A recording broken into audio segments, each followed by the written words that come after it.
నిన్న రాత్రి నుండి పాపం తెలుగుదేశం మీడియాకి ఎక్కడో చేంకు కుట్టినట్టు ఉంది. విపరీతంగా స్పెషల్ స్టోరీలు, న్యూస్ బులెటిన్లు స్టార్ట్ చేశారు. సరే మంచిదే, మీ చేతిలో మీడియా ఉంది కాబట్టి నందిని పందిని చేస్తారు, పందిని నందిని చేయగలిగిన సామర్థ్యం మీకు ఉంది, దాంట్లో ఎటువంటి డౌటు లేదు. ఎందుకంటే మనం మాట్లాడేది వాస్తవాలకు దూరంగా ఉంటుంది కాబట్టి, సో వాస్తవాలని ప్రజలకు చెప్పేదానికి మన మీడియా అందుబాటులో ఉండదు కాబట్టి అబద్ధాలను ప్రచారం చేయడంలో మీరు ఘనాపాటిలు అన్న విషయం రాష్ట్ర ప్రజలకి మెల్లమెల్లగా అర్థమవుతుంది. అర్థమయ్యేటట్టు ఖచ్చితంగా చెప్తాం. చాలామంది కొన్ని పోస్టులను చూస్తే ఫస్ట్ గౌరవిస్తారు. వ్యక్తులు ఎలాంటి వాళ్ళైనా కానీ ఆ పోస్టులు పేరు వినగానే పలానా వ్యక్తి అనగానే ఫస్ట్ ఒక గౌరవం అనేది మొదలవుతుంది. అందులో ఒక జడ్జి వాడు ఎలాంటి వాడైనా కానీ జడ్జి అనగానే నమస్కారం సార్ అంటారు. ఒక గౌరవం అనేది ఉంటుంది. ఎందుకంటే జడ్జి అనేటువంటి వ్యక్తి కొద్దిగా నిష్పక్షపాతంగా అటు ఇటు రెండు వైపులా విని నిజాయితీగా తీర్పులు చెప్తాడని సమాజంలో ప్రజల్లో ఉన్నటువంటి ఒక అభిప్రాయం. సరే ఉన్నారా లేదా అనేది తర్వాత విషయం. అది జ్యుడిషియరీకి వచ్చేటప్పటికి ఆ అభిప్రాయం ఉంటుంది. లెజిస్లేటివ్కి వచ్చేటప్పటికి ఉండేటువంటి అభిప్రాయం స్పీకర్. ఎందుకు అంటే స్పీకర్ అనేవాడు లేదా డిప్యూటీ స్పీకర్ అనేవారు ఎవరైనా సరే నిష్పక్షపాతంగా నిజాయితీగా ఉండాలని చట్టం భావిస్తుంది.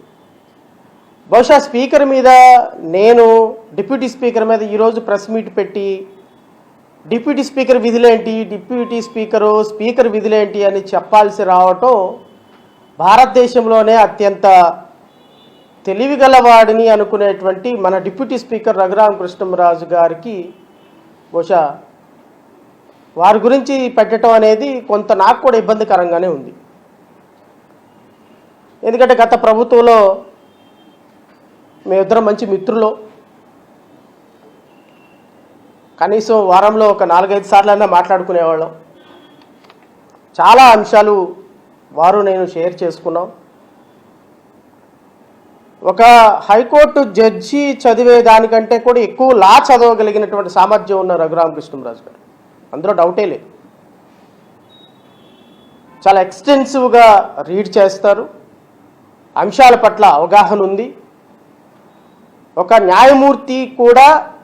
న్యాయమూర్తికి కూడా తెలియని అంశాలని లీగల్ ఫీల్డ్లోకి వెళ్ళిపోయి ఆయన రీసెర్చ్ చేయగలిగినటువంటి ఒక సామర్థ్యం ఉన్నటువంటి వ్యక్తి, అందులో డౌట్ లేదు.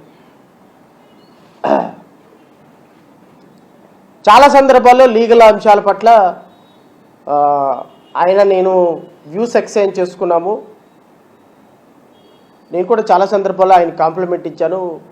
మీరు రాజకీయ నాయకులైనే కానీ ఒక మంచి రీసెర్చ్ స్కాలర్ క్వాలిటీస్ మీలో ఉన్నాయి సార్ అని. అలాంటి వ్యక్తి మీద ఈరోజు ప్రెస్ మీట్ పెట్టాల్సి రావటం, ఆయన బాధ్యతలేంటి, ఆయన విధులేంటి అని చెప్పాల్సి రావటం నాకు కొంత ఇబ్బందికరంగానే ఉంది. అలాగని నేనేమి సర్కాస్టిజంగా మాట్లాడలేదు. ఎందుకంటే సర్కాస్టిజంగా మాట్లాడటం రఘురామకృష్ణంరాజు గారికి వెన్నతో పెట్టిన విద్య. బహుశా వెన్నతో పెట్టిన విద్య మిగతా వాళ్ళకి వస్తుందని నేనైతే అనుకోవటం లేదు. బట్ నాకున్నటువంటి చిన్నపాటి తెలివిని బట్టి, చిన్నపాటి జ్ఞానాన్ని బట్టి ఏదో ఒక కొన్ని సంవత్సరాల పాటు జడ్జిగా పనిచేశాను, ఇంకొన్ని సంవత్సరాల పాటు హైకోర్టులో న్యాయవాదిగా ఉన్నాను, ఏదో ఒక చిన్న పొలిటికల్ పార్టీ పెట్టుకొని ప్రయత్నం చేస్తున్నాను, పోరాటం చేస్తున్నాను. కాబట్టి నాకు కూడా తెలిసినటువంటి ఒక 4 అంశాలు రాష్ట్ర ప్రజలతో పంచుకోవాలనేటువంటి అంశంతో ఈరోజు వచ్చాను మీ ముందుకి. గౌరవనీయులైనటువంటి డిప్యూటీ స్పీకర్ గారు నిన్న డిఓపిటికి మా ఐపీఎస్ సునీల్ కుమార్ గారి మీద ఒక లెటర్ రాశారు. Andhra Pradesh speaker, deputy speaker, Andhra Pradesh legislative assembly అనే హోదాలో, ఈ హోదాలో ఆయన రాచా షా అంట, Rachana Shah, secretary, department of personnel training, ministry of personnel public grievances so and so, government of India, New Delhi. ఈయనకి ఏమని లెటర్ రాశారు అంటే, ఐపీఎస్ సునీల్ కుమార్ గారు ఒక సందర్భంలో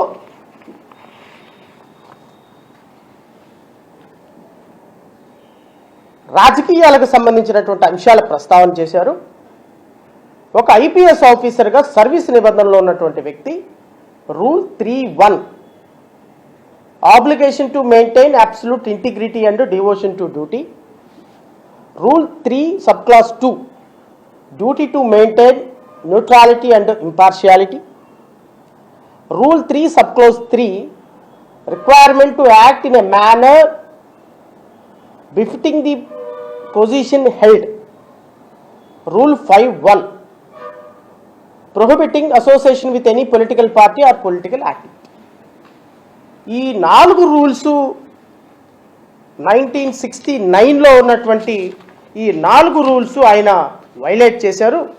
68 all India service rules, conduct rules, all India service conduct rules 1968 rule violate చేశారు. కాబట్టి ఇతన్ని డిస్మిస్ చేసేయండి సర్వీస్లో నుంచి, ఇతను ఐపీఎస్ ఆఫీసర్గా పనికిరాడు, ఇతను 30 సంవత్సరాలు ఐపీఎస్ ఆఫీసర్గా పనిచేశాడు, senior most IPS officer and DIG క్యాడర్లో ఉన్నాడు.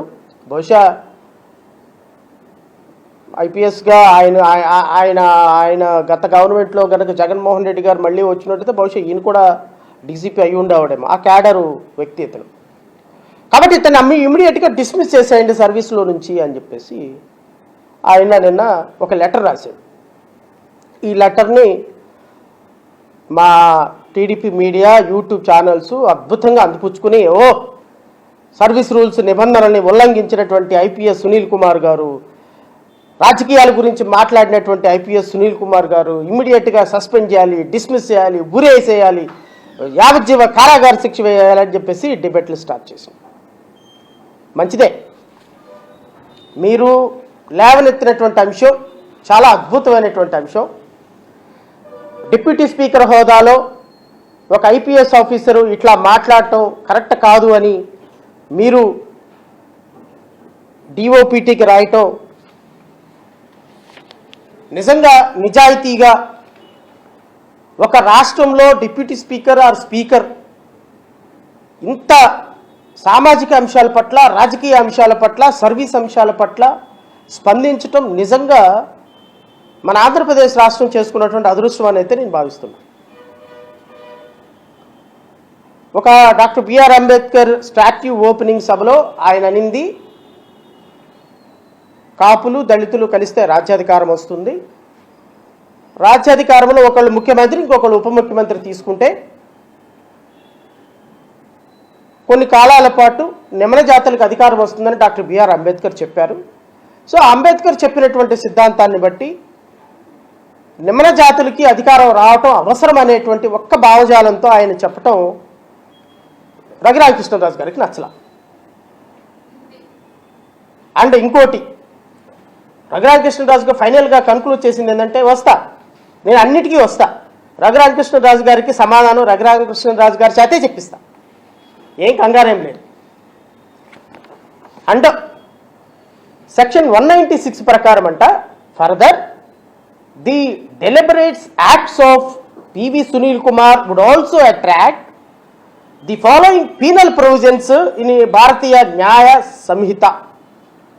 Section 196 promoting enmity between groups and acts prejudicial to the maintenance of the harmony. ఆంధ్రప్రదేశ్లోనో లేకపోతే భారతదేశ సార్వభౌమాధికారానికి సంబంధించినటువంటి కులమత ఘర్షణలు రేపటానికి, ప్రజల మధ్య ఉన్న శాంతి సౌభాతృత్వం దెబ్బతినటానికి కారణమైనటువంటి సునీల్ కుమార్ గారికి ఉరిశిక్ష చేయాలి అని గౌరవ డిప్యూటీ స్పీకర్ రఘురామకృష్ణంరాజు గారి కవి హృదయం. ఏం హృదయం? కవి హృదయం అది మొత్తానికి. అని చాలా అద్భుతంగా కవిత్వాలు కూడా చెప్తారు. పాప ప్రజలు మిస్ అయిపోయినారు, కానీ చాలా అద్భుతమైనటువంటి కవి, ఆరేటర్, క్రిటిక్, బిజినెస్ మ్యాన్, ఇంకా ఎక్సెట్రా ఎక్సెట్రా చాలా ఉన్నాయి. సార్ క్వాలిటీస్ అన్నీ ఇన్ని కాదు.